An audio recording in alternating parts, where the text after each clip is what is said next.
नमस्कार दोस्तों, आपने सिद्धि के बारे में तो जरूर सुना होगा, जिसे प्राप्त कर साधक असंभव से असंभव कार्य भी संभव कर सकता है।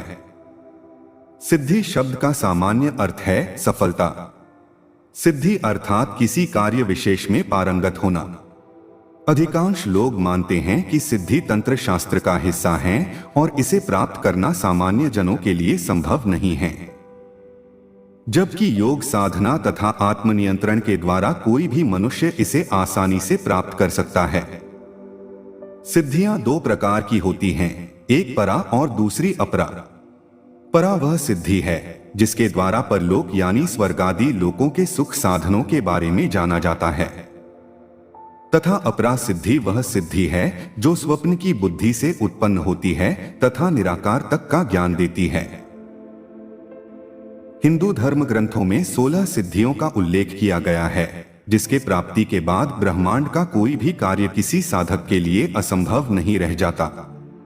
पहला है वाक सिद्धि। इस सिद्धि द्वारा साधक जो कुछ भी कहता है वो घटित हो जाता है। पुराने काल में सिद्ध ऋषि मुनियों में यह सिद्धि होती थी और इसी कारण वे श्राप या वरदान देने में सक्षम होते थे। वाक सिद्धि प्राप्त होने के बाद उस सिद्ध पुरुष द्वारा बोले गए सभी शब्द अर्थपूर्ण, व्यावहारिक और अलौकिक शक्तियों से भरे होते हैं। इस सिद्धि द्वारा कई बार जब व्यक्ति अपने चरम आवेग में होता है तब भी उसके मुख से निकली हुई बात सच हो जाती है। दूसरा है दिव्य दृष्टि सिद्धि। दिव्य दृष्टि प्राप्त मनुष्य वह देख सकता है जो एक साधारण मनुष्य की आंखें कभी नहीं देख सकती। ऐसा व्यक्ति किसी का भी भूत, वर्तमान और भविष्य देख सकता है। उन्हें समय से पूर्व ही भविष्य में होने वाली घटनाओं का ज्ञान हो जाता है तथा वह आंखें बंद करके उन अलौकिक शक्तियों को देख सकते हैं जिसे कोई भी साधारण मनुष्य नहीं देख सकता।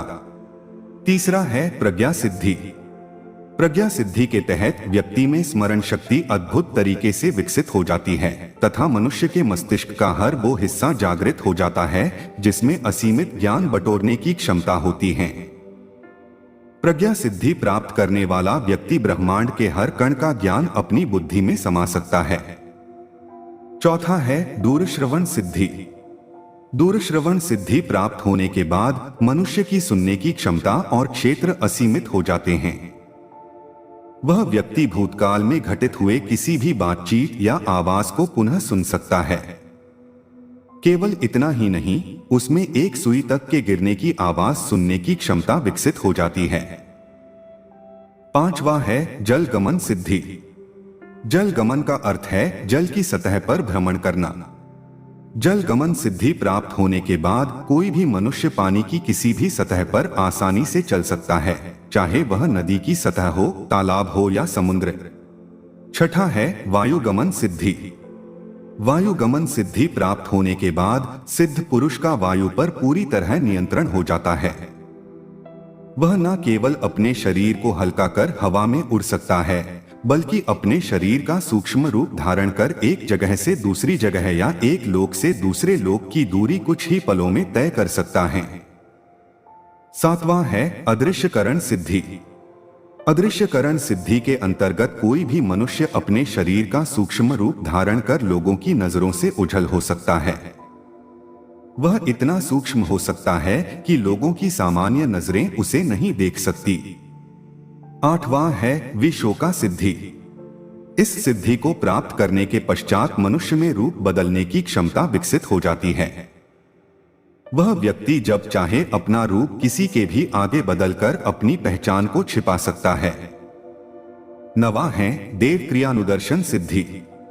मान्यता है इस सिद्धि की प्राप्ति होने के बाद मनुष्य दैवीय शक्तियों या यूं कहें कि देवताओं के साथ संपर्क साध सकता है।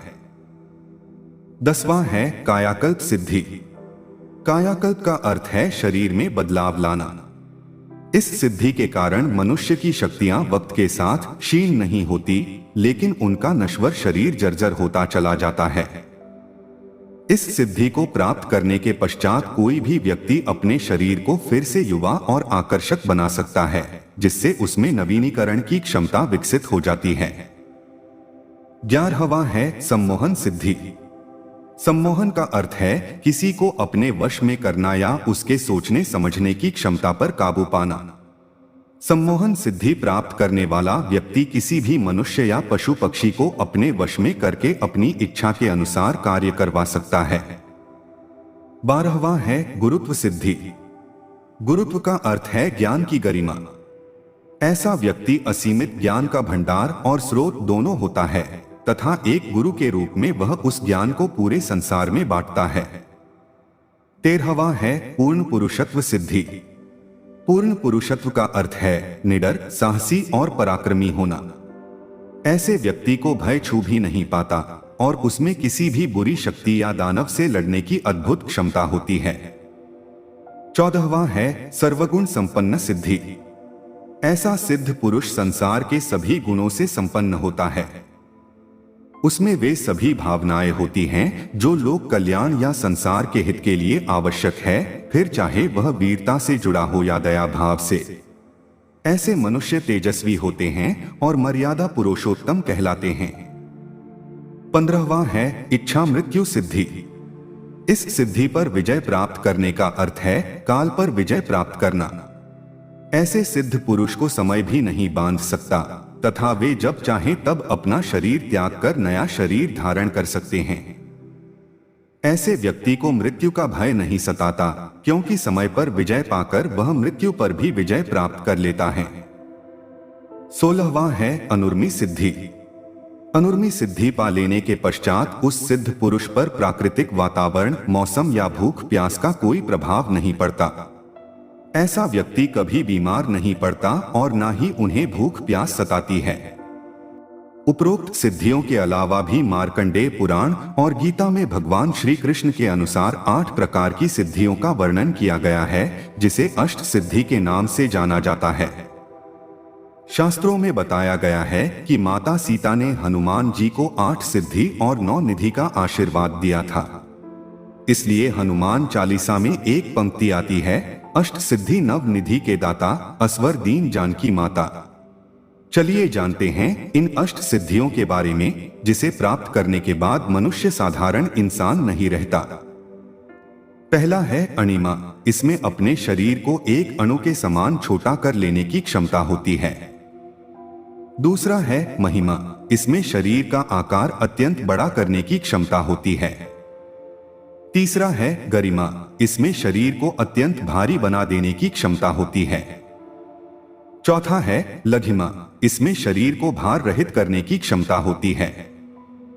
5वां है प्राप्ति। इसमें बिना रोक टोक के किसी भी स्थान को जाने की क्षमता होती है। 6ठा है प्राकाम्य। इसमें अपनी प्रत्येक इच्छा को पूर्ण करने की क्षमता होती है। 7वां है ईशित्व। इसमें प्रत्येक वस्तु और प्राणी पर पूर्ण अधिकार की क्षमता होती है। 8वां है वशित्व। इसमें प्रत्येक प्राणी को वश में करने की क्षमता होती है। अष्ट सिद्धियां वे सिद्धियां हैं जिन्हें प्राप्त कर व्यक्ति किसी भी रूप और देह में वास करने में सक्षम हो सकता है। वह सूक्ष्मता की सीमा पार कर सूक्ष्म से सूक्ष्म तथा जितना चाहे विशालकाय हो सकता है। परंतु सिद्धि प्राप्त करना कोई आसान काम नहीं होता। सिद्धि प्राप्त करने के तरीके काफी मुश्किल होते हैं। उसके लिए कठोर तप बहुत ही सावधानी से किए जाते हैं। इस कार्य में परिश्रम के साथ तन मन सबको तपना पड़ता है और एक समय के बाद सब सही होने पर सिद्धियों की प्राप्ति हो जाती है। दोस्तों, आप इन सब सिद्धियों में से कौन सा सिद्धि प्राप्त करना चाहते हैं? कमेंट्स में जरूर बताइएगा।